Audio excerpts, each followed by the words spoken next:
Well done, everybody. Still here, very impressive. Good news is there's 3 slides between this moment and the end, so bear with me. Thanks, Colin, and everybody. I think it's been, from my perspective, fascinating. Just a quick background on us and how we've got to be here and talking to you about this. We're an engineering business. We're privately held, founded in 1981, and we have got a history of designing and developing very specialist, mainly automotive stuff, and mainly for the defense sector, and that's the pedigree where we've come from. I got a bit anxious about the defense sector a few years ago and wondered how we could use our design and development skills in other sectors. And as I cast my eye around the offshore renewable energy, and particularly when Colin talked about location, we're based in the southwest, the offshore renewable energy area really caught my eye. We were lucky to be introduced to Colin pretty early in that stage, and Colin has held our hand as we have come into this sector. And we're about 100 people. We're probably, of that, we've got about 30 or so design engineers. And what we're trying to do here is simply sort of rebalance the business from a purely defense-orientated business. Our experience to date, I've got just a picture there of our military vehicle before a large puddle, during and after it. What attracted us, I think I've already said a little bit about the offshore renewable energy sector in particular, is that it does look as though the market is sound. In particular, I read a book by a chap called Stephen Mackay, who I'm told is the chief scientific advisor to the government, UK government. And his book, I do recommend it if you haven't read it, Sustainable Energy Without the Hot Air, basically made it very clear that in the UK we need every single source of energy we can get. And that, for me, in a sense, wrote the business case for our business to get into offshore renewable energy.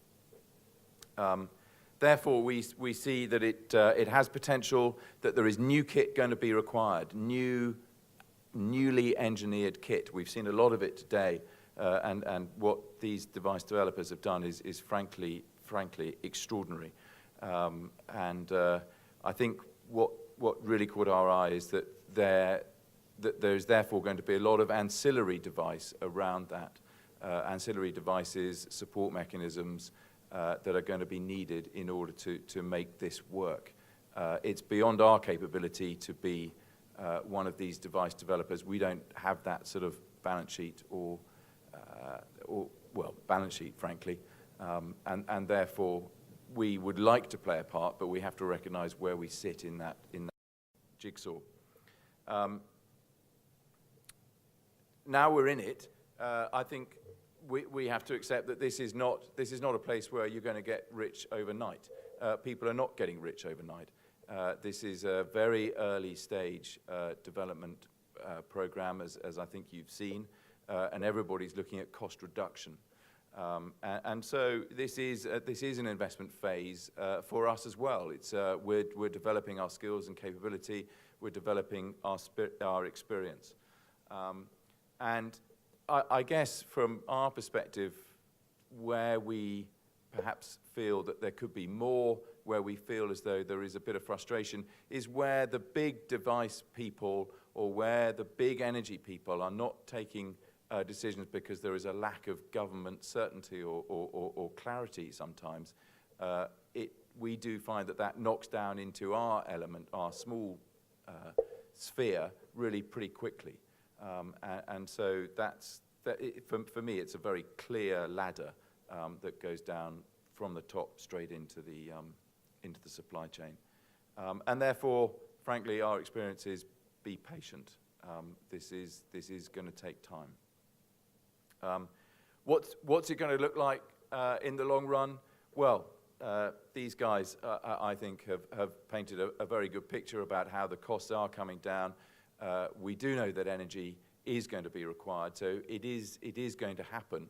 Exactly how that's going to shake out economically for everybody in the chain, I think, remains to be seen. But that's very much our journey so far, and we look forward to being part of it in the future. Some of our reflections so far are that actually one of the best ways of getting into this market is being a lawyer, because there is a lot of activity around consenting where there are, as far as I can tell, proper margins available. We've already heard about the lack of UK supply chain in a number of wind programs. It's wonderful to see how much the supply chain is being addressed in the Pelamis project. I think the attitude we've taken is get out there, see what's happening, understand what kit is being used on what site, on what project, and see if we can come up with a better British mousetrap to actually do that. And that's been our approach.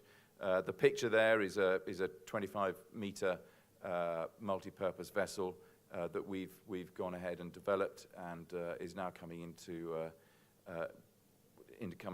service later this year, and we look forward to that playing its part in the British supply chain in due course. Colin's, I think, touched a lot on the local networks. They are important, actually, in my opinion. I think being able to talk sensibly to people about what's going on in the industry, understanding where and why decisions are being blocked is important. I think the collaborative approach, the team approach of coming together as a unit and actually making your lobby heard is all the more powerful. And it's true, those guys are never going to change the world, but it is just that gentle, always gentle lobby that goes in that I think eventually will break through. Yeah, the point there about unless you have the eccentric gene, don't get sucked into the device sector. I mean, it's the same point. We probably have the eccentric gene, but we probably don't have the balance sheet for big device development. So that's why we've kept our horizons reasonably low. But Colin made the same point with his point about, are you going to go for the gold or for the shovels that people use to dig for the gold? And similar point there really about the partners. And it's increasing your intelligence of what's going on and who's doing what. It is very important for any market entry strategy. So really, I think in summary, we do think this is a fascinating sector for us. We think there's a lot of opportunity still to come, a lot of very interesting and exciting challenges still to come. We've got some brilliant engineers who love it when we throw them an engineering challenge, and this sector has plenty of that. It is a new growing market that brings opportunity and challenge, and therefore one does have to be patient, but at the same time I think one has to be brave, and exactly as Colin said, one does have to take a slightly long-term view of this. This is not going to come overnight. So we do see this, in summary, as a significant long-term business. In particular, I'm quite excited by if we can really get the UK up and running, I do see that the global potential of this in terms of the export of the skills, technology, and products could be really quite significant. And so I think for us, the real long-term opportunity is to make sure that the UK stays at the front of this industry, and therefore is able to export it in the medium to long term. That's really all I've got to say, and thanks again for your attention.